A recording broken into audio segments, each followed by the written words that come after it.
So hello everyone, I welcome you all to Saurabh Pandey UPSC channel में। और discuss करते हैं आज के जो टॉपिक्स हैं एक एक करके। सो ऑल दीज टॉपिक्स जो है इम्पॉर्टेंट हैं, तो एक एक करके जितने भी न्यूज़पेपर में टॉपिक्स हैं वो डिस्कस करेंगे। अच्छा, ये जो सीरीज़ है, जैसे अभी आपकी डेली क्विज़ आती है जिसमें न्यूज़पेपर में जितने भी टॉपिक्स हैं उनके हम लोग कवर करते हैं, और मॉर्निंग में ज्योग्राफी एनवायरनमेंट साइंस के टॉपिक्स कवर होती है। मंडे टू फ्राइडे होगा अभी फ़िलहाल के लिए, क्योंकि अभी रिसोर्सेज का कंस्ट्रेंट भी रहता है। और फिर अभी सैटरडे संडे को कुछ और सेशंस प्लान्ड है, तो वो आपके आएंगे। तो देखते हैं पहला जो क्वेश्चन है, व्हाट आर हरिकेन्स। हरिकेन्स के ऊपर है। Hurricanes are large swelling storms जो कि produce winds of 74 kilometre per hour और higher. Hurricanes form over warm ocean waters. When a hurricane reaches land, it pushes a wall of ocean water ashore. This wall of water is called storm, इसे हम कहते हैं। तो यहाँ पे correct बताएं, तो यहाँ पे लिखा है 74 किलोमीटर, लगभग 74 माइल्स पर आवर, बहुत ज़्यादा स्पीड आपकी होती है। अब जनरली देखो, हरिकेन्स भी क्या है, these are the tropical cyclones. ये भी क्या है, एक कैटेगरी ऑफ ट्रॉपिकल साइक्लोन्स है। जैसे मान लो अगर ये अर्थ है, यहाँ से इक्वेटर पास हो रहा है, यहाँ से ट्रॉपिक ऑफ कैंसर कैप्रिकॉर्न, तो यहाँ पे अगर आप देखोगे इस बीच में जो साइक्लोन्स बनते हैं वो जनरली ट्रॉपिकल साइक्लोन्स होते हैं, खासतौर से इक्वेटर के 5 डिग्री नॉर्थ साउथ छोड़ के, क्योंकि वहाँ कोरिलेसिव सोर्स नहीं होता है। तो 27 डिग्री का टेम्परेचर और मॉइस्चर का कंटिन्यूस सप्लाई, ये दो चीज़ें होती हैं, तो मॉइस्चर का कंटिन्यूस सप्लाई और 27 डिग्री सेल्सियस का टेम्परेचर। तो यहाँ पे अगर आप इफ विल सी हियर, अगर आप इस चीज़ को देखो तो जो हरिकेन्स हैं ये लार्ज स्टॉर्म्स हैं, और एक कैटेगरी ऑफ स्टॉर्म्स हैं जो कि अटलांटिक ओशन और ईस्टर्न पैसिफिक ओशन के अंदर होता है। ये आपको ध्यान में रखना है। तो ये भी काइंड ऑफ ट्रॉपिकल साइक्लोन्स भी में ही आते हैं। तो ये सही है। इसके बाद ये गलत है, ये सही है, दो स्टेटमेंट सही आंसर है, ओनली 2। नेक्स्ट देखते हैं। अच्छा, इसके कैटेगरीज भी कई सारी होती हैं, जैसे विंड की जो स्पीड है अलग अलग, जैसे कैटेगरी 2 ये है, कैटेगरी 3 है, कैटेगरी 4 है, कैटेगरी 5 बहुत ज़्यादा डिस्ट्रक्टिव होता है। नेक्स्ट देखते हैं, ये अगर देखोगे ये आपके इंडियन एक्सप्रेस के अंदर आया था। नेक्स्ट देखते हैं टोमाहॉक मिसाइल। टोमाहॉक मिसाइल से रिलेटेड भी एक न्यूज़ आपकी आई है, एंड वो द गार्डियन है, आगे देखेंगे। It is a long range all weather jet powered supersonic missile, मतलब क्रूज मिसाइल है, मतलब इसकी स्पीड बहुत ज़्यादा, even more than the speed of sound. Primarily used by US और US navy and royal navy in ship. उसके बाद Australia will be the only one of the 3 nation to have Tomahawk along with the US and France. तो यहाँ पे आपको ये ध्यान में रखना है कि ऑस्ट्रेलिया लगभग ऑस्ट्रेलियन डॉलर 1.3 बिलियन खर्चा करेगा, जिससे कि वो अपनी कैपेबिलिटी मिसाइल वाली इंक्रीज कर सकता है, और 200 टोमाहॉक क्रूज मिसाइल वो लेगा यूनाइटेड स्टेट से। Australia will be only one of the 3 nations to have a Tomahawk along with US and Britain. यहाँ पे लिखा France, it's not France, it's Britain. तो ये ध्यान में रखना है। तो ये गलत हो गया statement. And it is a long range all weather subsonic speed है, इट्स नॉट सुपरसोनिक, लाइक थोड़ा कम है। तो सबसोनिक स्पीड है, ना कि साउंड से ज़्यादा। तो ये भी गलत है, एक स्टेटमेंट सही है, ये आंसर इसका होगा, ओनली 1। तो देखो क्या करना है आपको, जो जैसे आपने टोमाहॉक मिसाइल लिखा और की पॉइंट्स 1-2 लिख लिए। अब इसका मैं आपको पीडीएफ भी देना स्टार्ट करूँगा और कंपाइलेशन भी सब होगा। अभी थोड़ा सा मैं वर्क कर रहा हूँ उस चीज़ में, इतना जल्दी तो देखो नहीं हो पाएगा, मेरे पास भी रिसोर्सेज के कंस्ट्रेंट हैं, अपने लेवल पे जितना हो सकता है आई एम डूइंग। आपका काम यह है कि चैनल को सब्सक्राइब करना है, सभी लोग कमेंट आप लोग ज़रूर से करें, और इस सेशन को ज़्यादा से ज़्यादा शेयर करें, जिससे कि अच्छा कंटेंट जो है सभी तक पहुंच सके। और एक अच्छा कंटेंट अगर यूट्यूब में आ जाएगा तो आपके भी जो रिसोर्सेज हैं ना, जैसे कुछ चीज़ें हैं होती हैं जिनका कोर्स करना पड़ता है या कुछ चीज़ें करनी पड़ती हैं, तो इन चीज़ों के लिए आपको ज़्यादा फिर आपको इधर उधर जाने की ज़रूरत नहीं पड़ेगी। खासतौर से करंट अफेयर्स सबसे ज़रूरी होता है, जिसमें आखिर तक क्लियर नहीं होता कि अच्छा करंट अफेयर्स क्या करें, कहाँ करें। तो यहाँ पे हर चीज़ कवर हो रही है, प्रीलिम्स मेंस दोनों प्रोस्पेक्टिव से करंट अफेयर्स आप पे कवर हो रहे हैं। अगर ये 3 वीडियोस जो आते हैं तो इनको आप ध्यान में रखें। तो द गार्डियन के अंदर ये न्यूज़ आपकी आई थी, जिसको हम डिस्कस करें। नेक्स्ट देखते हैं Indira Gandhi memorial tulip garden. तो ये कहाँ लोकेटेड है? It is located Zanskar range में है, लार्जेस्ट टुलिप गार्डन है वर्ल्ड में, और it was formerly known as Siraj Bagh इसे कहा जाता था। सो ये लार्जेस्ट टुलिप गार्डन वर्ल्ड में नहीं, एशिया में है।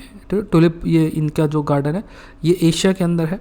उसके बाद इट इज़ सिचुएटेड जो है जबरवन रेंज में है, like it's not like Zanskar range, Zabarwan range करके है, ये रेंज है। तो ये गलत है, ये गलत है, ये सही है।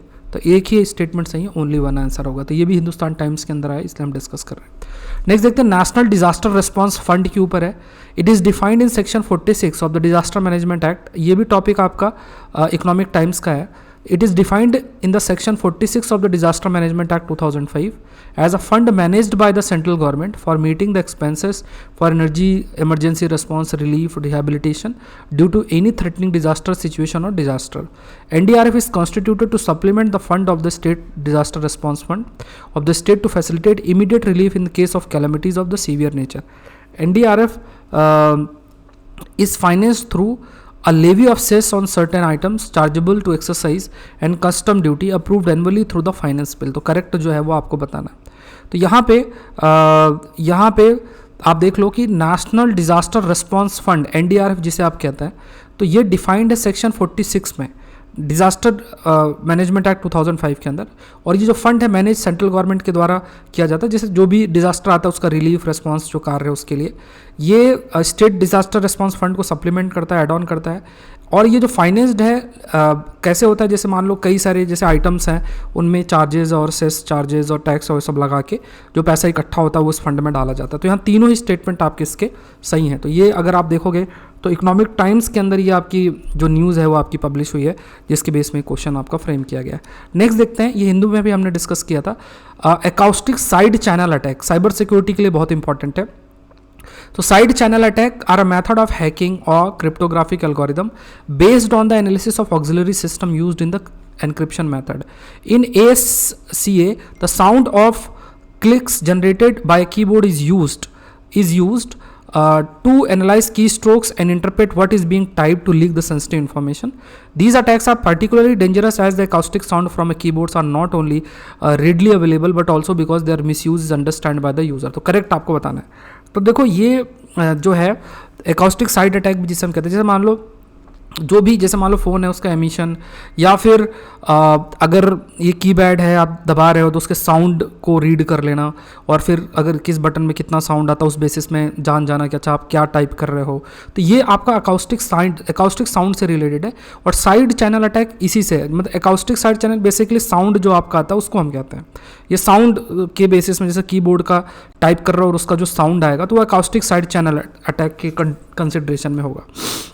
साइड चैनल अटैक जनरली क्या होता है, साइड चैनल अटैक बेसिकली जैसे मान लो कोई डिवाइस है उसके कुछ नेचर की वजह से जैसे साउंड आ रहा है, एमिशन हो रहा है, रेडिएशन, इसके बेसिस पर उस डिवाइस को हैक किया जा सकता है। तो ये साइड चैनल अटैक होता है। तो यहाँ पे तीनों स्टेटमेंट आपके सही है, ठीक है। तो आप इस पे हिंदू पे भी आया था, हमने डिस्कस भी किया था, तो ये आंसर आपका गलत भी नहीं होना चाहिए था। अच्छा, आप लोग सेशन को देख रहे हैं तो चैनल को ज़रूर से सब्सक्राइब करना है, और जितने भी लोग सेशन आप देखते हैं चैनल को आप लोग जरूर सब्सक्राइब करें। नेक्स्ट देखते हैं, India's most significant domestically grown oil seed is groundnut mustard. Mustard seeds have high level of glucosinolates, a group of sulfur and nitrogen containing compounds contributing the characteristic pungency of their oil and meal. Rapeseed meal is unpalatable to poultry and wings while having to be mixed with fodder grass and watered for giving cattle and buffaloes. तो यहाँ पे आपको correct बताना है। तो यहाँ पे अगर आप देखो तो यहाँ पे ये टॉपिक आपका अगेन इंडियन एक्सप्रेस का ही है। तो India's most significant domestically grown oil seed जो है वो ग्राउंडनट मस्टर्ड है। ऑयल सीड का जो इल्ड है नॉट ओनली, यहाँ पे देखो oil seed yield not only oil for cooking and frying, also called meal. मतलब कि जो भी चीज़ जैसे ऑयल बनता है उसमें कुछ चीज़ बचती है तो उसे रेसिडुअल केक बोलते हैं। तो ये क्या, ये बहुत ही प्रोटीन रिच होता है जो कि जानवरों को दिया जा सकता है। India's most significant domestically grown oil seed है वो है रेप सीड मस्टर्ड। यहाँ पे लिखा ग्राउंडनट, तो ये गलत हो गया, और ये दोनों स्टेटमेंट आपके सही हैं, ठीक है। तो यहाँ पे अगर देखो यहाँ पे रेपसीड मील लिखा हुआ है, मस्टर्ड लिखा हुआ है, ग्राउंडनट नहीं, तो ग्राउंडनट इस पे आंसर नहीं। अगर लॉजिकली भी देखोगे तो आंसर रीच कर सकते हो। दो स्टेटमेंट सही हैं, ओनली 2 है। तो देखो इसको पॉज करना है, पॉज करने के बाद आपको जो है अपना आंसर देना है, या आप साथ साथ पैरेलली नोट्स बनाते जाओ, ये ध्यान रखना है। नेक्स्ट देखते हैं, कश्मीर स्टैग के ऊपर है ये the state animal of Himachal Pradesh का स्टेट एनिमल है। लेटेस्ट जो सेंसस हुआ ये कंडक्ट रिसेंटली हुआ था, पॉपुलेशन जो एनिमल है वो इंक्रीज़ हुई है, 289 हो गई है। स्पीसीज़ क्रिटिकली एंडेंजर्ड कैटेगरी के अंदर आपकी रखी गई है। यहाँ पे again you have to tell the correct. तो ये भी हिंदुस्तान टाइम्स की न्यूज़ है। तो ये जम्मू एंड कश्मीर का स्टेट एनिमल है, ना कि हिमाचल प्रदेश का। बाकी दोनों स्टेटमेंट्स हैं कि इसकी पॉपुलेशन इंक्रीज़ हुई है, क्रिटिकली एंडेंजर्ड कैटेगरी के अंदर आता है, और Indian wild life protection act में शेड्यूल 1 कैटेगरी में आता है। अगर कोई मारे तो इसको काफ़ी सजा का प्रावधान इसमें है। नेक्स्ट देखते हैं, पाल कोका 2 करके है। तो ये 1958 का जिनीवा कन्वेंशन है। Continental shelf was first international legislation जो कि इस्टेब्लिश किया गया था। राइट्स ऑफ द कंट्री और द कॉन्टिनेंटल सेल्फ, ये मैं आपको एक्सप्लेन करता हूँ। North Sea line between England and Scotland on its west, the Netherland, Belgium, France on its south, Norway, Denmark and Germany on its east. Offshore drilling is associated with direct risk to marine biodiversity as well as with the indirect risk to coral reefs, shellfish, marine ecosystem from acidic water because of the carbon pollution settling into the ocean. Again you have to tell the correct. तो यहाँ पे ये जो topic मतलब the Hindu के अंदर ही आपका आया है। तो पाल्म कोका 2 करके अगर बात किया जाए तो यहाँ पे क्या है कि 1958 का जो जिनीवा कन्वेंशन है on continental self. Continental self का मतलब क्या होता है कि फॉर एग्जांपल जैसे कॉन्टिनेंटल सेल्फ मतलब लैंड का एक्सटेंशन समुद्र में, तो वो कॉन्टिनेंटल सेल्फ एरिया हम बोलते हैं। और यहाँ पे कोरल रीफ्स भी होते हैं और यहाँ पे आपकी ऑयल और निकालने के लिए भी जो ये इस टाइप के सिस्टम लगाया जाता है। तो ये इंटरनेशनल लेजिस्लेशन है जिसके तहत कंट्रीज़ किनका कहाँ तक कॉन्टिनेंटल सेल्फ एरिया तक कंट्रोल रहेगा। जैसे United Nation convention law of the sea 1982 के अंदर आपका आया था, जिसमें 200 नॉटिकल माइल्स को एक एक्सक्लूसिव इकोनॉमिक जोन कैटेगरी के अंदर आपका रखा गया है। दूसरा जोग्राफिकल देखा जाए तो नॉर्थ सी जो है वो इंग्लैंड और स्कॉटलैंड के बीच में है। ये सारी जगहें और ये भी वहीं पे एक एरिया है। और जो ड्रिलिंग है ये वहाँ के मैराइन बायोडाइवर्सिटी और इस सबको भी काफ़ी हद तक अफेक्ट करे, क्योंकि ड्रिलिंग हो रही है तो काफ़ी हद तक जो है उसमें इम्पैक्ट आपका होगा। तो इसमें ऑल्दो वहाँ पे यूके ने अलाउ कर दिया है, लेकिन एक मैटर ऑफ कंसर्न रहता है क्योंकि रीजन काफ़ी अधिक अफेक्ट आपका हो रहा है। तो ध्यान में रखना ये न्यूज़ आपकी है। ये हिंदू के अंदर आपका आज का मेंस का क्वेश्चन मैंने आपको दिया था, global warming is transforming international maritime cargo route, explain करना है। आप लोग लिखो ग्लोबल वार्मिंग अंतर्राष्ट्रीय समुद्री कार्गो मार्गों को बदल रही है, इसको आपको स्पष्ट करना है। जीएस रिपोर्टर में जाके आप PDF डाउनलोड कर सकते हैं, ज्योग्राफी एनवायरमेंट साइंस की जो मैगजीन है उसको डाउनलोड कर सकते हैं। तो बहुत अच्छी आपके पास अपॉर्चुनिटी है, तो ज़रूर से करें और आगे बढ़ें और डाउनलोड करें। जैसे ज्योग्राफी एनवायरमेंट साइंस के पूरे टॉपिक्स, हिंदू का PDF और ये सब बना बनाया सब कुछ आपको मिल जाता है। सो आज के लिए इतना ही। Thank you everyone. आप लोग सेशन को लाइक करें। PDF जो है डाउनलोड करने के लिए सौरभ पांडे UPSC चैनल, जो कि डिस्क्रिप्शन बॉक्स में लिंक दिया हुआ है, वहाँ से आप डाउनलोड कर सकते हैं। मतलब द हिंदू का PDF आपको मिल जाएगा। आज के लिए इतना ही। Thank you everyone. Thank you. Channel को जरूर से सब्सक्राइब करें, सेशन को लाइक करें और कमेंट आप लोग जरूर से करें कि आप सेशन कब करते हैं। Thank you.